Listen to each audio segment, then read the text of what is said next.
Moms மேஜிக்கிற்கு உங்களை அன்போடு வரவேற்கிறேன். இன்றைக்கி நம்ம எறா கறி எப்படி வைக்கலான்னு பார்க்கலாம். இந்த கறி சப்பாத்திக்கு சோறுக்கு வச்சு சாப்பிட ரொம்ப நல்லாயிருக்கும். எறா கறி செய்ய தேவையான பொருட்கள்: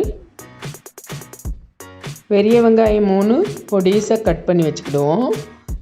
தக்காளியும் 3 அதையும் பொடிசாக கட் பண்ணி வச்சுக்குவோம். இஞ்சி பூண்டு பேஸ்ட் 1 ஸ்பூன், இறால் 3/4 கிலோ, பச்சை மிளகாய் 3 நம்பர், தேங்காய் பால் ஃபஸ்ட்டு எடுத்தது 1 டம்ளர், செகண்ட் எடுத்த பாலும் 1 டம்ளர், மஞ்சள் தூள் 1 டீஸ்பூன், வத்தல் தூள் 1 ஸ்பூன், மல்லித்தூள் 1 ஸ்பூன், சின்ன ஜீரகத்தூள் 1 டீஸ்பூன், கரம் மசாலா 1 டீஸ்பூன்.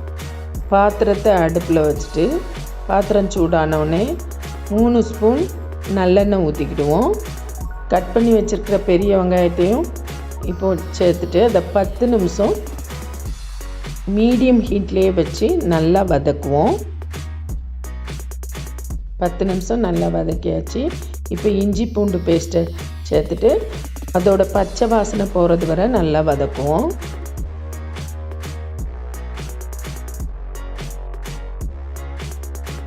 பச்சை வாசனை எல்லாம் போயிட்டு இப்போது நம்ம கட் பண்ணி வச்சுருக்கிற தக்காளியை சேர்த்துக்கலாம்.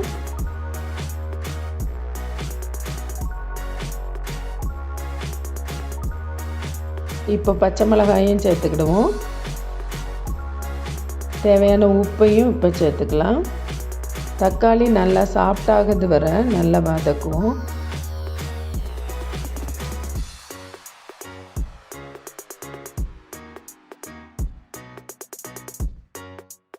இப்போ நம்ம எடுத்து வச்சுருக்கிற மசாலா எல்லாத்தையும் உள்ளே சேர்த்துக்கலாம். வத்தல் தூள், மல்லித்தூள், சின்ன ஜீரகத்தூள், கரம் மசாலா இவ்வளோத்தையும் சேர்த்து பச்சை வாசனை போகிறது வரை வதக்கிட்டு ரெண்டாவதாக எடுத்து வச்சுருக்கிற தேங்காய் பாலை இப்போ சேர்த்துக்கலாம். 3 நிமிஷம் இந்த மசாலா எல்லாம் நல்லா வதங்கட்டும்.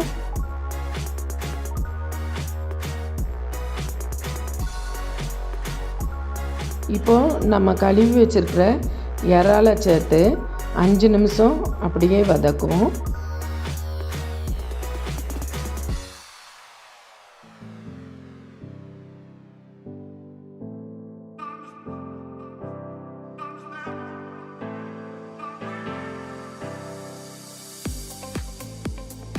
இப்போ இறாக்கு தேவையான உப்பை போட்டுக்கலாம். ஏற்கனவே நம்ம வெங்காயம் தக்காளி வதக்கும் போது கொஞ்சம் உப்பு போட்டிருக்கோம். அதனால் இறாக்கு தேவையான உப்பை மட்டும் சேர்த்துக்குவோம். இப்போ ஃபஸ்ட்டு எடுத்து வச்சுருக்கிற தேங்காய் பாலையும் சேர்த்துட்டு கொதிக்க விடுவோம். இப்போ நல்லா கொதி வந்துட்டு இனிமேல் தீயை குறைச்சி வச்சுட்டு சிம்மில் வச்சுட்டு 10 நிமிஷம் வேக விடுவோம். 10 நிமிஷம் கழித்து நல்லா எண்ணெயெல்லாம் பிரிஞ்சு நல்லா வெந்திருக்கு. இப்போ மல்லி இலை தூவி இறக்கிடலாம். உங்களுக்கு இந்த ப்ரான் கறி பிடிச்சிருந்துன்னா லைக் பண்ணுங்கள், ஷேர் பண்ணுங்கள், கமெண்ட் பண்ணுங்கள். மாம்ஸ் மேஜிக் சேனலை சப்ஸ்கிரைப் பண்ணுங்கள்.